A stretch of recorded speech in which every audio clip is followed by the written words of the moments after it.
Hello everyone, welcome back our YouTube channel Aradhana Academy. Friends, आज हम देखेंगे सीटेट के लिए मोस्ट इम्पॉर्टेंट क्वेश्चन जो कि आपके एग्जाम के लिए एक्सपेक्टेड क्वेश्चन है। फ्रेंड्स, आज जो हमारा सेशन होने वाला है वो काफ़ी इंपॉर्टेंट है आपके एग्जाम के पॉइंट ऑफ व्यू से। एवरीडे हम प्रैक्टिस सेट कर रहे हैं फ्रेंड्स। यहाँ पे हम जो है 27 प्रैक्टिस सेट ऑलरेडी कर लिए हैं। आज ये हमारा जो है 28वां प्रैक्टिस सेट होने वाला है जो कि आपके एग्जाम के पॉइंट ऑफ व्यू से काफ़ी इंपॉर्टेंट है। तो चलिए देखते हैं आज की क्लास।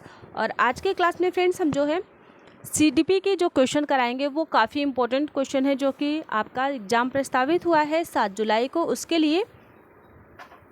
तो शुरू करते हैं। पहला क्वेश्चन है यहाँ पे, विकास की डैश में सीखने की सीमा और तीव्रता विकास की किसी अन्य अवस्था की तुलना में बहुत अधिक होती है। तो आपको बताना है किस अवस्था में सबसे ज़्यादा जो है सीखना और की तीव्रता सबसे अधिक होती है। पहला ऑप्शन है शैशवावस्था, दूसरा ऑप्शन है हमारा बाल्यावस्था, तीसरा ऑप्शन है किशोरावस्था, चौथा ऑप्शन है प्रौढ़ावस्था। यहाँ पे आपको चारों ऑप्शन में से बताना है कौन सा ऑप्शन यहाँ पे करेक्ट आंसर हो जाएगा क्वेश्चन नंबर पहले का। तो फ्रेंड्स, आपका राइट आंसर हो जाएगा ऑप्शन नंबर पहला, शैशवावस्था। शैशवावस्था जन्म से हमारा क्या होता है, 0 यानी कि जन्म से 6 वर्ष के बच्चे को हम क्या कहते हैं, शैशवावस्था होता है कहते हैं। और इस अवस्था में बच्चों का शारीरिक एवं मानसिक विकास बहुत तीव्र गति से होता है। इस अवस्था में बच्चे क्या करते हैं, अनुकरण द्वारा सीखते हैं। जो भी चीज़ रहता है हम उनसे क्या करते हैं, कोई भी चीज़ देखते हैं तो उसे सीखते हैं। तीव्रता एवं दोहराने की प्रवृत्ति उनमें सबसे ज़्यादा पाई जाती है शैशवावस्था में। और वो बच्चे क्या होते हैं, जिज्ञासु होते हैं। शैशवावस्था में बच्चे कौन से होते हैं, जिज्ञासु होते हैं। उनके अंदर सीखने के लिए जिज्ञासा बनी ही रहती है। तो यहाँ पे आपका पहला ऑप्शन करेक्ट आंसर हो गया। चलिए नेक्स्ट क्वेश्चन देख लेते हैं। क्वेश्चन नंबर 2 है। 2 में हमारा क्वेश्चन है, निम्न में से बाल विकास का सिद्धांत नहीं है। तो आपको बताना है यहाँ पे बाल विकास का सिद्धांत कौन सा नहीं है। पहला ऑप्शन दिया गया निरंतरता का सिद्धांत, दूसरा ऑप्शन है व्यक्तिगत भिन्नता का सिद्धांत, तीसरा ऑप्शन है परस्पर भिन्नता का सिद्धांत, चौथा ऑप्शन है विकास के प्रारूप का सिद्धांत। चारों ऑप्शन में से आपको करेक्ट आंसर बताना है फ्रेंड्स। यहाँ पे आपका राइट आंसर हो जाएगा ऑप्शन नंबर तीसरा आपका यहाँ पे परस्पर भिन्नता का सिद्धांत यहाँ पे आपका करेक्ट आंसर हो जाएगा। और सभी तीनों क्या है, निरंतरता का भी सिद्धांत बाल विकास का सिद्धांत है, व्यक्तिगत भिन्नता का भी सिद्धांत आपका जो है बाल विकास का सिद्धांत है। यहाँ पे हमसे क्वेश्चन में क्या पूछा गया है, नहीं। तो इसके लिए आपका राइट आंसर कौन सा हो जाएगा, ऑप्शन नंबर तीसरा ही आपका यहाँ पे करेक्ट आंसर हो जाएगा। नेक्स्ट क्वेश्चन देखते हैं। क्वेश्चन नंबर है हमारा 3। तीसरे में हमारा क्वेश्चन है, बाजोस्की के सिद्धांत में समीपस्थ विकास का क्षेत्र है। तो समीपस्थ के लिए विकास का क्षेत्र कौन सा है आपको बताना है। पहला ऑप्शन दिया गया है, कठिन कार्यों को बच्चों वयस्कों की सहायता से पूरा कर सकते हैं। दूसरा ऑप्शन है अध्यापक का हस्तक्षेप अधिगम में बाधा उत्पन्न करता है। तीसरा ऑप्शन है वृद्धि का एक समीपस्थ क्षेत्र है। और चौथा ऑप्शन है अधिगम औपचारिक वातावरण में होता है। तो यहाँ पे आपको बताना है चारों ऑप्शन में से कौन सा ऑप्शन करेक्ट आंसर हो जाएगा क्वेश्चन नंबर तीसरे का। बाजोस्की के अनुसार समीपस्थ का जो राइट आंसर होगा फ्रेंड्स वो हो जाएगा ऑप्शन नंबर पहला, कठिन कार्यों को बच्चे वयस्कों की सहायता से पूरा करते हैं। यानी कि जो भी कठिन कार्य रहता है बच्चे वयस्क क्या करते हैं, उनकी सहायता करते हैं, उनको बताते हैं कि इस तरीके से आपको करना है। जैसे स्किट फोल्डिंग यानी कि आपको जो है पाड़ बांधना, वो सहायता करते हैं, आपको पाड़ बांध के बताते हैं कि इस तरीके से आपको करना है। तो वही आपका यहाँ पे करेक्ट आंसर हो जाएगा ऑप्शन नंबर पहला। फ्रेंड्स, आपको बाजोस्की से और चॉम्स्की और कोहलबर्ग, पियाजे, इन सभी से आपको क्वेश्चन, ब्रूनर से, इन सभी से क्वेश्चन आपको पूछे ही जाएंगे। तो अल्बर्ट बंडूरा से भी आपको क्वेश्चन, सामाजिक जो उनका अधिगम है उनसे भी आपको क्वेश्चन पूछे जाएंगे। तो इन सभी क्वेश्चन को आप एक बार ज़रूर रीड कर लीजिएगा। चलिए देखते हैं नेक्स्ट क्वेश्चन। क्वेश्चन नंबर है हमारा 4। चौथे क्वेश्चन में हमारा है, पूर्व प्राथमिक कक्षाओं में बालकों का व्यक्तिगत विकास के साथ साथ सामाजिक विकास भी किया जाना चाहिए, क्योंकि कौन सा ऑप्शन करेक्ट आंसर होगा आपको बताना है। पहला ऑप्शन है बालकों का सामाजिकरण इस आयु में ही किया जा सकता है। दूसरा ऑप्शन है यही अवस्था है ऐसी जबकि उसका भली भांति सामाजिक विकास किया जा सकता है। तीसरा ऑप्शन है सामाजिक विकास के द्वारा बालक भली भांति समाज में समायोजित हो सकता है। तीसरा ऑप्शन है यहाँ पे बालकों का सामाजिकरण शिक्षक को अधिगम प्रक्रिया में पूरा करना। अनिवार्य होता है। यहाँ पे आपको बताना है 4 ऑप्शन में से कौन सा ऑप्शन करेक्ट आंसर हो जाएगा क्वेश्चन नंबर 4 का। तो 4 का आपका राइट आंसर हो जाएगा ऑप्शन नंबर 3 यहाँ पे आपका करेक्ट आंसर हो जाएगा फ्रेंड्स।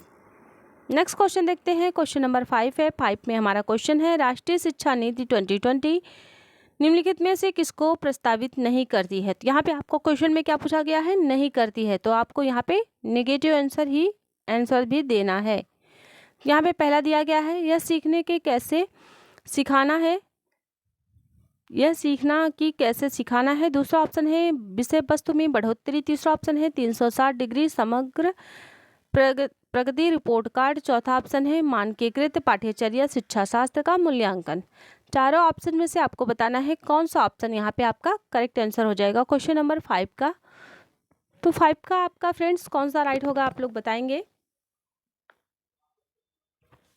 क्वेश्चन नंबर 5वें का आपका जो है 4th ऑप्शन करेक्ट आंसर हो जाएगा। फ्रेंड्स आप सभी के बहुत ही अच्छे कमेंट आते हैं, पॉजिटिव कमेंट आते हैं, और सभी का नाम लेना थोड़ा सा मुश्किल हो जाता है। और आप सभी जो है प्रिपरेशन भी बहुत अच्छे तरीके से कर रहे हैं। जितने भी हम क्वेश्चन को आपको पूछते हैं, आपसे पूछते हैं, वो सभी क्वेश्चन के आप सभी लोग बहुत अच्छे से उसके आंसर भी देते हैं। तो चलिए देखते हैं नेक्स्ट क्वेश्चन। क्वेश्चन नंबर है हमारा 6, अपनी सोच पर विचार करने, हमारी अधिगम की प्रक्रियाओं को स्वनियमित करने की क्षमता का एक प्रमुख घटक है, कौन सा है आपको बताना है। पहला ऑप्शन है ध्यान देने की प्रक्रिया। दूसरा ऑप्शन है धारण की प्रक्रिया। तीसरा ऑप्शन है संज्ञान। चौथा ऑप्शन है अधिसंज्ञान। यहाँ पे आपका करेक्ट आंसर क्या हो जाएगा, आपको यहाँ पे करेक्ट आंसर बताना है। ऑप्शन नंबर 2 आपका यहाँ पे राइट आंसर हो जाएगा। क्वेश्चन नंबर है हमारा 7, मनोगत्यात्मक गतिविधियां हैं, तो आपको बताना है कौन सी मनोगत्यात्मक गतिविधि है। पहला ऑप्शन दिया गया है इंद्रियों की सहायता से विभिन्न गतिविधियों का विकास। दूसरा ऑप्शन है एक ऐच्छिक एवं आत्मनियंत्रण की क्रिया। और तीसरा ऑप्शन है वह है जो हम कहते हैं। चौथा ऑप्शन है एक प्रकार का मनोरंजन। यहाँ पे आपको बताना है कौन सा ऑप्शन करेक्ट आंसर हो जाएगा क्वेश्चन नंबर 7 का। क्वेश्चन नंबर 7 का आपका राइट आंसर कौन सा होगा फ्रेंड्स, आप लोग बताएंगे। यहाँ पे आपका करेक्ट आंसर ऑप्शन नंबर पहला ही हो जाएगा।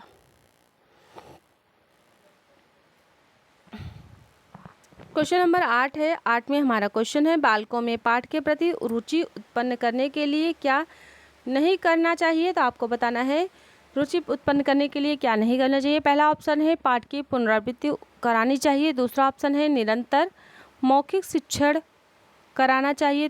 तीसरा ऑप्शन है यहाँ पे पाठ को बालकों के व्यवहारिक जीवन से संबंधित कराना चाहिए।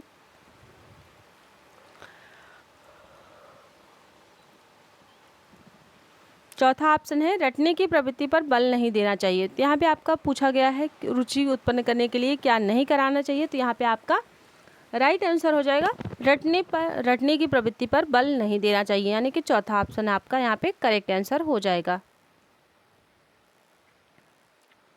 क्वेश्चन नंबर है हमारा 9, जिस सिद्धांत के अनुसार बालक आशावादी बनता है वह सिद्धांत कौन सा है आपको बताना है। पहला ऑप्शन है अनुकूलित अनुक्रिया सिद्धांत। दूसरा ऑप्शन है उद्दीपन अनुक्रिया सिद्धांत। तीसरा ऑप्शन है सक्रिय अनुबंधन सिद्धांत। चौथा ऑप्शन है प्रतिकूलित अनुक्रिया सिद्धांत। यहाँ पे आपको 9 नंबर का राइट आंसर बताना है फ्रेंड्स, कौन सा यहाँ पे करेक्ट आंसर हो जाएगा आपका। क्वेश्चन नंबर 9 का आपका राइट आंसर हो जाएगा ऑप्शन नंबर दूसरा, यहाँ पे आपका करेक्ट आंसर हो जाएगा उद्दीपन अनुक्रिया सिद्धांत के द्वारा ही बालक के अनुसार क्या होता है, बालक आशावादी बनते हैं। फ्रेंड्स इन सभी क्वेश्चन को काफ़ी अच्छे से आप लोग रीड करेंगे क्योंकि यहाँ से आपको क्वेश्चन जरूर पूछे जाएंगे। क्वेश्चन नंबर 10 है, निम्न में से कौन सी व्याख्यात्मक अभिलेख इंजेक्शन एनेक्जेरल रिकॉर्ड की विशेषता नहीं है। तो आपको बताना है यहाँ पे कौन सा ऑप्शन एनेक्जेरल की विकास की विशेषता नहीं है।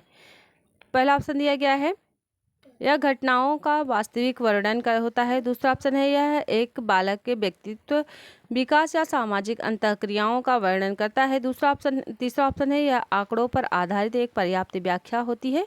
चौथा ऑप्शन दिया गया है यह व्यवहार का एक व्यक्तिपरक प्रमाण होता है। इसकी शैक्षणिक क्षेत्र में प्रतिक्रिया प्रदान की नहीं करता है।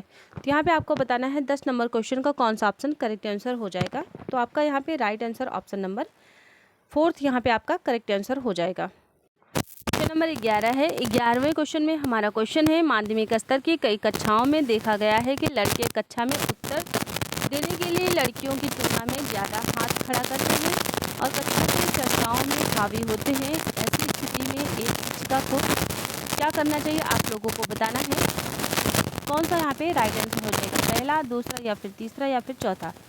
पहला ऑप्शन में दिया गया है, स्वीकारना चाहिए कि लड़के लड़कियों की तुलना में ज़्यादा बुद्धिमान होते हैं। दूसरा ऑप्शन है, स्वीकारना चाहिए कि लड़कियों में माध्यमिक स्तर पर पढ़ने की क्षमता नहीं है। तीसरा ऑप्शन है, विश्लेषण करना चाहिए कि कैसे जेंडर भिन्नता जन्मजात होती है, वह उन्हें संशोधित नहीं किया जा सकता है। और चौथा ऑप्शन है, बच्चों के संदर्भ का व खुद के शिक्षा शास्त्र का विश्लेषण करना चाहिए।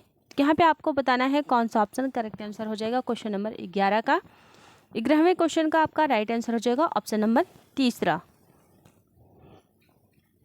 फ्रेंड्स, आपको जेंडर से ही क्वेश्चन पूछे जाएंगे। क्वेश्चन नंबर 12 है। 12 में हमारा क्वेश्चन है, कक्षा शिक्षण में बालकों को प्रेरित करते समय निम्न बात का ध्यान रखना चाहिए। पहला ऑप्शन है, बालक की अधिकाधिक कमियां ढूंढना। दूसरा ऑप्शन है, बालक में आत्मविश्वास की भावना विकसित करना। तीसरा ऑप्शन है, बालक से कठिन अभ्यास कराना चाहिए। चौथा ऑप्शन है, सभी बालकों को समान रूप से शिक्षा देना चाहिए। यहाँ पे आपका करेक्ट आंसर क्या हो जाएगा, आपको बताना है। क्वेश्चन नंबर 12 का फ्रेंड्स 12वें क्वेश्चन का राइट आंसर हो जाएगा ऑप्शन नंबर दूसरा, बालक में आत्मविश्वास की भावना विकसित करना है। क्वेश्चन नंबर 13 है। 13 में हमारा क्वेश्चन है, वस्तुओं का आदान प्रदान करना किस विकास के अंतर्गत आता है। पहला ऑप्शन है, त्रुटि नियंत्रण का विकास। दूसरा ऑप्शन है, व्यक्तिगत विकास। तीसरा ऑप्शन है, आत्मानुशासन। चौथा ऑप्शन है, सामाजिक विकास। यहाँ पे आपको 13वें क्वेश्चन का राइट आंसर बताना है। यहाँ पे आपका राइट आंसर हो जाएगा ऑप्शन नंबर 4, सामाजिक विकास। क्वेश्चन नंबर है हमारा 14। 14 में हमारा क्वेश्चन है, थार्डाइक का अधिगम सिद्धांत जाना जाता है, तो किस पे जाना जाता है आपको बताना है। पुनर्बलन का नियम। दूसरा ऑप्शन है, उत्प्रेरणा का नियम। तीसरा ऑप्शन है, प्रयास व त्रुटि का सिद्धांत। चौथा ऑप्शन है, अंतर्दृष्टि का सिद्धांत। चारों ऑप्शन में से आपको करेक्ट आंसर यहाँ पे बताना है फ्रेंड्स। क्वेश्चन नंबर 14 का, तो 14 में आपका राइट आंसर हो जाएगा, अधिगम जो दिया गया है थार्डाइक के द्वारा वो दिया गया है प्रयास एवं त्रुटि का सिद्धांत। यहाँ पे आपका राइट आंसर कौन सा हो जाएगा, ऑप्शन नंबर 4, ऑप्शन नंबर आपका 3 यहाँ पे करेक्ट आंसर हो जाएगा। चलिए नेक्स्ट क्वेश्चन देख लेते हैं फ्रेंड्स। क्वेश्चन नंबर है हमारा 15 में हमारा क्वेश्चन है, बहिर्मुखी बालक का लक्षण है, तो बहिर्मुखी बालक का कौन सा लक्षण है आपको बताना है। पहला ऑप्शन है, अपने भाव को अपने तक सीमित रखने वाला। दूसरा ऑप्शन है, कार्य करने की दृढ़ इच्छा शक्ति रखने वाला। तीसरा ऑप्शन है, एकांत में विश्वास रखने वाला। चौथा ऑप्शन है, कम बोलने वाला। तो यहाँ पे आपका करेक्ट आंसर क्या हो जाएगा 15 नंबर क्वेश्चन का, ऑप्शन नंबर 2 यहाँ पे आपका राइट आंसर हो जाएगा।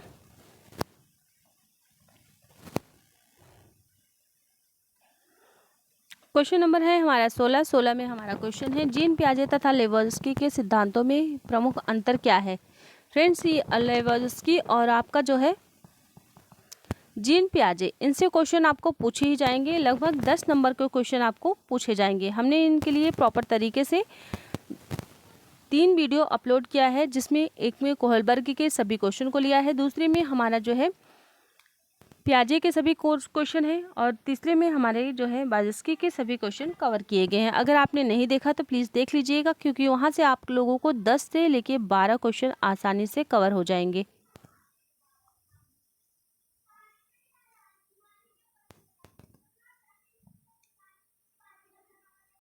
क्वेश्चन नंबर 16 है, जीन पियाजे व लेवोल्स्की के सिद्धांत। आपको यहाँ पे ऑप्शन दिया गया है, पियाजे ने संज्ञानात्मक विकास में भाषा की भूमिका पर बल दिया।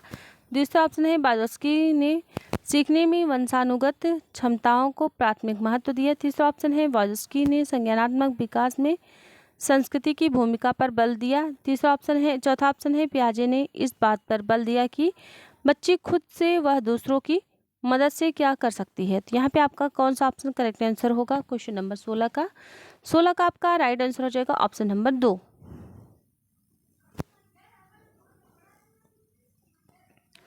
क्वेश्चन नंबर 17 है। 17 में हमारा क्वेश्चन है, पियाजे के अनुसार निम्नलिखित में से कौन सी अवस्था में बालक अमूर्त तथा वैज्ञानिक ढंग से सोचने की क्षमता विकसित कर लेता है? पहला ऑप्शन है संवेदी प्रेरक अवस्था, दूसरा ऑप्शन है पूर्व सक्रियात्मक अवस्था, तीसरा ऑप्शन है मूर्त सक्रियात्मक अवस्था, चौथा ऑप्शन है औपचारिक सक्रियात्मक अवस्था। यहाँ पे आपको बताना है कौन सा ऑप्शन करेक्ट आंसर हो जाएगा। तो आपका राइट आंसर ऑप्शन नंबर 4 यहाँ पे आपका करेक्ट आंसर हो जाएगा। क्वेश्चन नंबर 18 है, बायोस्की के संज्ञानात्मक विकास सिद्धांत का निहितार्थ है। तो यहाँ पे आपको बताना है कौन सा ऑप्शन करेक्ट आंसर होगा। पहला ऑप्शन है बालक द्वारा वातावरण में स्वतंत्र रूप से खोजबीन के अवसर प्रदान कर उसके संज्ञानात्मक विकास पर बल डालना। दूसरा ऑप्शन है बालक के संज्ञानात्मक विकास में संस्कृति तथा शिक्षा की भूमिका महत्वपूर्ण होती है। तीसरा ऑप्शन है बालक का वास्तविक विकास स्तर तथा संभाव्य विकास स्तर मिलकर निकट विकास क्षेत्र का निर्माण करते हैं। चौथा ऑप्शन है बालक के संज्ञानात्मक विकास में उसकी भाषा चिंतन का महत्व कोई स्थान नहीं रखता है। तो यहाँ पे आपको बताना है 18 नंबर क्वेश्चन का कौन सा ऑप्शन करेक्ट आंसर हो जाएगा। तो 18 नंबर क्वेश्चन का फ्रेंड्स आपका पहला ही ऑप्शन यहाँ पे आपका राइट आंसर हो जाएगा।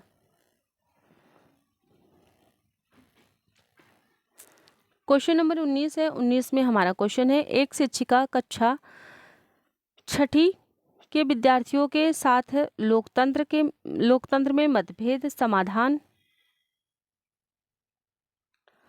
और मुख्य भागीदारों पर चर्चा कर रही है। निम्नलिखित में से किस विषय पर चर्चा करने की सबसे अधिक संभावना होगी? पहला ऑप्शन है सरकार की भूमिका, दूसरा ऑप्शन है सामाजिक आंदोलनों की भूमिका, तीसरा ऑप्शन है पंचायती राज व्यवस्था, चौथा ऑप्शन है लोकतंत्र में सार्वभौमिक मतदान।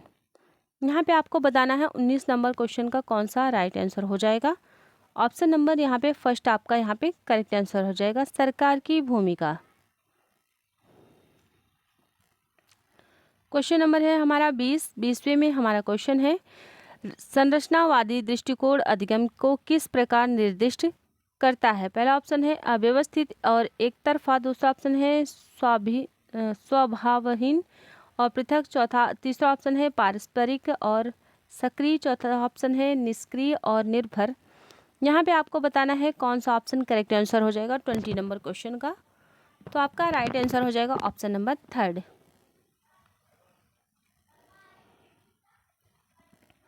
क्वेश्चन नंबर 21 है। 21 में हमारा क्वेश्चन है, निम्नलिखित में से कौन कोहलबर्ग के चरणों का उनके अंतर्निहित सिद्धांतों के साथ सही सुमेलित युग्म है? पहला ऑप्शन है सार्वभौमिक नैतिक अभिविन्यास सजा से बचाव, दूसरा ऑप्शन है यहाँ पे अच्छा लड़का अच्छी लड़की अभिविन्यास आदर्श पारस्परिकता, तीसरा ऑप्शन है कानून और व्यवस्था अभिविन्यास एहसानों का एक समान आदान प्रदान, चौथा ऑप्शन है सामाजिक अनुबंधन अभिविन्यास विवेक के स्वयं चुने हुए नैतिक सिद्धांत।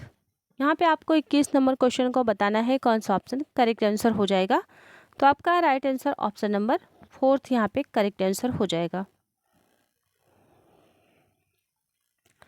क्वेश्चन नंबर 22 है। 22 में हमारा क्वेश्चन है, एक शिक्षक अपने विद्यार्थियों के अधिसंज्ञानात्मक विकास को सुसाध्य करना चाहता है। निम्नलिखित में से कौन सा कौशल इस उद्देश्य के लिए सहायक नहीं होगा? पहला ऑप्शन है मूल्यांकन, दूसरा ऑप्शन है प्रबोधन, तीसरा ऑप्शन है योजना बनाना, चौथा ऑप्शन है रट कर याद रखना। यहाँ पे आपको 22 नंबर क्वेश्चन का करेक्ट आंसर बताना है। तो 22 का आपका राइट आंसर हो जाएगा ऑप्शन नंबर 4, रट कर याद करना। क्वेश्चन नंबर 23 है। 23 में हमारा क्वेश्चन है, माध्यमिक स्तर की एक कक्षा में शिक्षिका को क्या करना चाहिए? तो आपको बताना है माध्यमिक स्तर यानी कि 6 to 8 के बच्चों के साथ में शिक्षिका को क्या करना चाहिए। पहला ऑप्शन दिया गया है अधिगमकर्ताओं की आवश्यकताओं के अनुसार अनुकूलन करने के लिए तैयार रहें, दूसरा ऑप्शन दिया गया है अपना ध्यान मुख्य रूप से उच्च उपलब्धि प्राप्त करने वालों पर केंद्रित करें। तीसरा ऑप्शन है कक्षा में अधिगमकर्ताओं की विविधता को अनदेखा करें। चौथा ऑप्शन है यहाँ पे मूल्यांकन के केवल एक मानकीकृत तरीके का उपयोग करें। तो यहाँ पे आपका कौन सा ऑप्शन करेक्ट आंसर हो जाएगा क्वेश्चन नंबर 23 का? 23 में आपका राइट आंसर ऑप्शन नंबर पहला ही करेक्ट आंसर हो जाएगा। क्वेश्चन नंबर 24 है। 24 में हमारा क्वेश्चन है निम्नलिखित में से कौन सा एक प्रगतिशील कक्षा की विशेषता है? पहला ऑप्शन दिया गया है विभिन्न प्रकार की सामग्रियों की उपलब्धता। दूसरा ऑप्शन है गतिविधियों और कार्यों का प्रावधान। तीसरा ऑप्शन है प्रत्यक्ष निर्देश का पालन। चौथा ऑप्शन है रटने और प्रत्यास्मरण पर जोर देना। यहाँ पे आपको बताना है 24 नंबर क्वेश्चन का कौन सा ऑप्शन करेक्ट आंसर होगा। तो आपका यहाँ पे करेक्ट आंसर हो जाएगा 24 नंबर का ऑप्शन नंबर पहला ही आपका यहाँ पे करेक्ट आंसर हो जाएगा, पहला और दूसरा।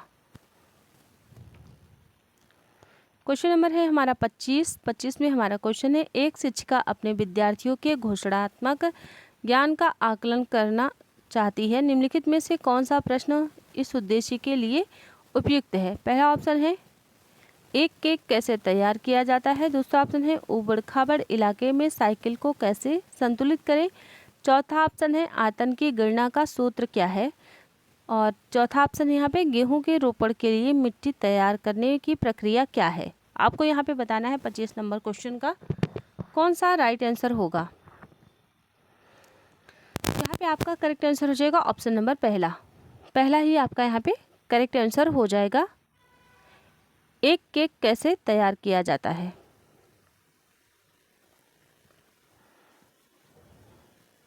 क्वेश्चन नंबर 26 है। 26 में हमारा क्वेश्चन है एक कक्षा में कुछ विद्यार्थी अपने एक निर्धारित व्यक्तिगत अधिगम लक्ष्यों को प्राप्त करने में सफल नहीं हो पाते। ऐसी स्थिति में एक शिक्षक को निम्न में से क्या करना चाहिए।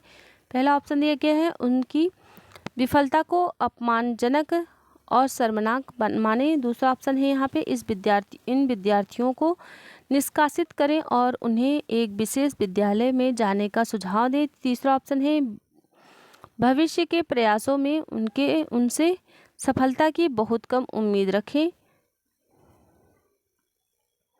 चौथा ऑप्शन यहाँ पे विफलता को सीखने की विकासात्मक प्रक्रिया को एक भाग के रूप में देखें। यहाँ पे आपको बताना है 26 नंबर क्वेश्चन का कौन सा ऑप्शन करेक्ट आंसर होगा। ऑप्शन नंबर आपका यहाँ पे 4th करेक्ट आंसर हो जाएगा। विफलता को सीखने की विकासात्मक प्रक्रिया के एक भाग के रूप में देखें। यहाँ पे आपका जो है राइट आंसर 4th हो जाएगा। चलिए नेक्स्ट क्वेश्चन देखते हैं। क्वेश्चन नंबर 27 है। 27 में हमारा क्वेश्चन है आपकी कक्षा में एक बालक बहुत बातें करता है। आप उसके परिवार वालों से इस संबंध में विचार विमर्श करते हैं तो पाते हैं कि वह घर पर बहुत कम बोलता है। इसका मुख्य कारण क्या हो सकता है।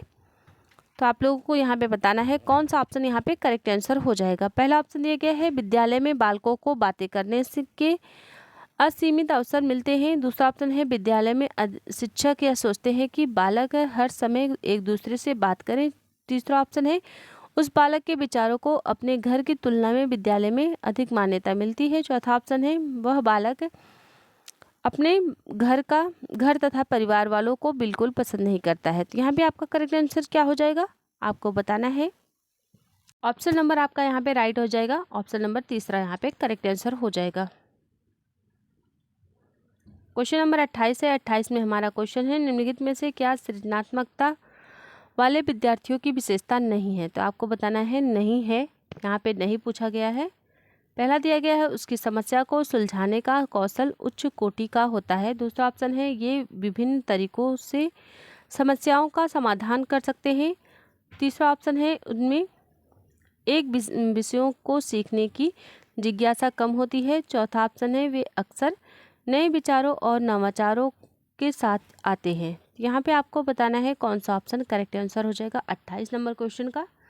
तो आपका राइट आंसर हो जाएगा ऑप्शन नंबर तीसरा, उनके नए विषयों को सीखने की जिज्ञासा कम होती है। क्वेश्चन नंबर है हमारा 29 में हमारा क्वेश्चन है लेखन वैकल्य वाले विद्यार्थियों का सफल आवेशन सफल समावेश सुनिश्चित करने के लिए यह महत्वपूर्ण है कि पहला ऑप्शन दिए गए कक्षा में ऑडियो रिकॉर्डर या लैपटॉप के उपयोग की अनुमति दें। दूसरा ऑप्शन है मूल्यांकन के लिए लिखित परीक्षाओं का व्यापक रूप से प्रयोग करें। तीसरा ऑप्शन है सादे नियमित कागज पत्रों पर लिखना अनिवार्य करें। और चौथा ऑप्शन दिया गया है दिए गए कार्य को पूरा करने के लिए अटल समय सीमा निर्धारित करें। यहाँ पे आपको बताना है चार ऑप्शन में से कौन सा ऑप्शन करेक्ट आंसर हो जाएगा 29 नंबर क्वेश्चन का। तो फ्रेंड्स आपका यहाँ पे राइट आंसर हो जाएगा ऑप्शन नंबर दूसरा यहाँ पे आपका करेक्ट आंसर हो जाएगा। चलिए आज के सेशन का लास्ट क्वेश्चन देख लेते हैं। क्वेश्चन नंबर 30 है। 30 में हमारा क्वेश्चन है, एक शिक्षिका को बच्चों को कक्षा की चर्चा में सक्रिय भागीदारी की अनुमति नहीं देनी चाहिए। तर्क दिया गया है, बच्चे ज्ञान का सृजन करने में सक्षम नहीं हैं और ग्राह्यशील तरीके से शब्द के बेहतर सीखते हैं। यहाँ पे आपको बताना है कौन सा ऑप्शन करेक्ट आंसर हो जाएगा क्वेश्चन नंबर 30 का। और आज के सेशन का हमारा लास्ट क्वेश्चन है फ्रेंड्स, यहाँ पे आपका करेक्ट आंसर हो जाएगा ऑप्शन नंबर 4। ए और आर दोनों गलत हैं। तो आज के सेशन में आप लोग का कितना क्वेश्चन राइट हुआ है फ्रेंड्स, आप लोग कमेंट बॉक्स में बताएंगे। 30 क्वेश्चन में से आपके अगर 28 क्वेश्चन से लेके 27 क्वेश्चन तक आ रहे हैं तो आप लोग बहुत ही अच्छे प्रिपरेशन है। अगर इससे कम आ रहे हैं फ्रेंड्स तो आप लोगों के पास अभी भी टाइम है और आप लोग अच्छे से कंटिन्यू जो है प्रैक्टिस सेट करिए, मॉक टेस्ट लगाइए, अच्छा आप लोग का स्कोर हो सकता है। आपका 30 का 30 मार्क्स जो है आपको आ सकते हैं सिर्फ आपके CDP में। मिलते हैं नेक्स्ट वीडियो में। Thank you so much, thanks for watching.